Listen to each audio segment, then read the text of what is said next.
Next देखेंगे हम anterior surface.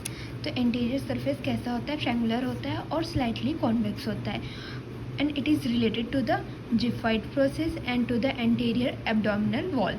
तो जो एब्डोमेन के एपिगैस्ट्रिक रीजन में कोस्टल कार्टिलेज की कवरिंग नहीं होती है, डायरेक्ट किसी कवरिंग होती है, वहाँ पर एब्डोमिनल वॉल की कवर होता है वहाँ पर। To diaphragm on east side. अब देखेंगे the diaphragm separate this surface from the pleura above the level of a line drawn from the diphisternal joint to the 10th rib in the mid-axillary line and from the lung above the level of a line from the same joint to the 8th rib. The falciform ligament is attached to the anteriorly. जो diaphragm होता है वो क्या करता है, separate thoracic cavity and abdomen cavity. तो इसका हम डायग्राम देख लेते हैं। तो ये लाइनिंग है हमारी, ये डायफ्राम है। तो ये क्या करती है, थोरेसिक कैविटी को और एब्डोमेन कैविटी को दोनों को सेपरेट करती है। अब सेकंड देखेंगे हम पोस्टीरियर सरफेस। तो पोस्टीरियर सरफेस भी कैसा होता है, triangular in shape. Its middle part show as a deep concavity for the vertebral column. Other relation are as follow. तो यहाँ पे ट्रिक है SBI-CV। इससे हम याद कर लेंगे, S से सुप्रारेनल ग्लैंड, B से बेयर एरिया, I से इंफीरियर वेना कावा, C से कॉर्डेट लोब, V से वेनोसम लिगामेंट। अब हम ध्यान करेंगे तो हमने पीछे जो डायग्राम पढ़े हैं पार्ट 1 में, उसमें हम ये सारी चीज़ें देख चुके हैं, जो bare area, inferior vena cava, caudate lobe and venosum ligament. तो ये इनसे रिलेटेड होते हैं। अब जो बेयर एरिया होता है, the bare area is related to the diaphragm and to the right suprarenal gland near the lower end of the groove for the inferior vena cava. तो ये हमारा बेयर एरिया हो गया। Groove for the inferior vena cava lodges the part of the vessels. Groove for the inferior vena cava lies between caudate lobe and bare area. ये हमने diagram में पीछे देखा है, जो ग्रूव होता है इंफीरियर वेना कावा का कहाँ होता है, तो ये हमारे यहाँ पे ऐसे कॉर्डेट लोब है। उसके बाद ये ट्रायंगुलर हमारा क्या था, बेयर एरिया था, तो उसके बिटवीन में लाई करता है ये। Next caudate lobe. तो caudate lobe lies in the superior recess of the lesser sac. It is related to the crura of the diaphragm above the aortic opening, to the right inferior phrenic artery and to the celiac trunk. The fissure for the ligament venosum is very deep and extend to the front of the caudate lobe. It contains two layers of the less laser omentum. The ligamentum venosum lies on its floor. The ligamentum venosum is a remnant of the ductus venosus of fetal life. The posterior surface of the left lobe is marked by the osophageal impression.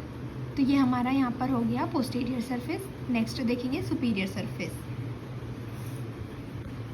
Superior surface. The superior surface is quadrilateral and shows a concavity in the middle. This is the cardiac impression. अभी हम ये जो superior surface है इसको diagram से भी देखेंगे. On each side of the impression, the surface is convex to fit dome of the diaphragm. The diaphragm separates this surface from the pericardium and the heart in the middle and from pleura and lung on each side. तो चलिए अब इसका हम diagram से समझते हैं। तो ये रहा हमारा सुपीरियर सरफेस। सुपीरियर सरफेस देखेंगे तो ये क्वाड्रिलेटरल शेप में होता है। राइट लोब हो गया, लेफ्ट लोब हो गया, ये हमारा इंफीरियर वेना कावा है, ये दो हमारे जो है कोरोनरी लिगामेंट है, लेफ्ट ट्रायंगुलर लिगामेंट, और ये जो है हमारा मिडल में यहाँ पे फैल्सिफॉर्म ligament. Coronary ligament and left triangular ligament are attached to the superior surface. जो coronary ligament हो गया और जो left triangular ligament हो गया, ये दोनों किससे अटैच होते हैं, तो ये दोनों अटैच होते हैं superior surface से। अब नेक्स्ट देखेंगे हम inferior surface।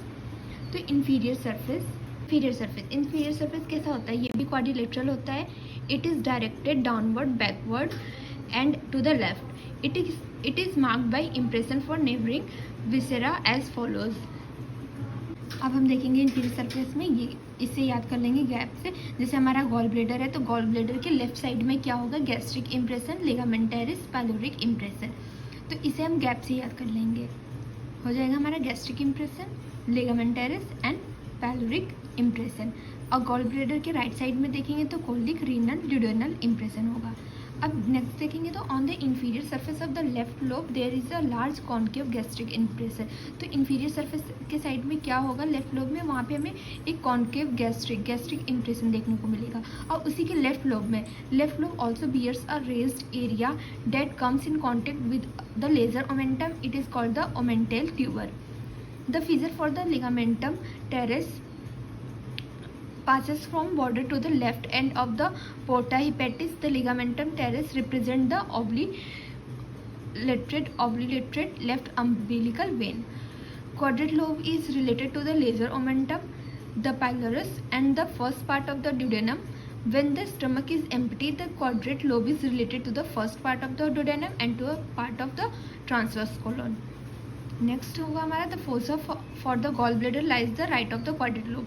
तो हमने जब क्वाड्रेट लोब पढ़ा था तो उसके फोसा, गॉल ब्लेडर का फोसा किस साइड था, तो ये हमारे यहाँ पे ऐसे मान लीजिए लीवर का डायग्राम है, तो यहाँ पे क्वाड्रेट लोब था, तो उसके राइट साइड में ही हमारा क्या था, fossa for the gall bladder. अब नेक्स्ट देखेंगे हम राइट साइड में, तो क्या देखेंगे, to the right of the fossa for the gall bladder हमने क्या पढ़ा था, cord.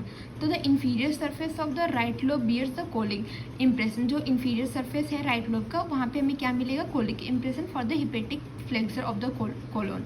The renal impression for the right kidney. जो रीनल इम्प्रेशन होगा किसके लिए होगा, राइट किडनी के लिए।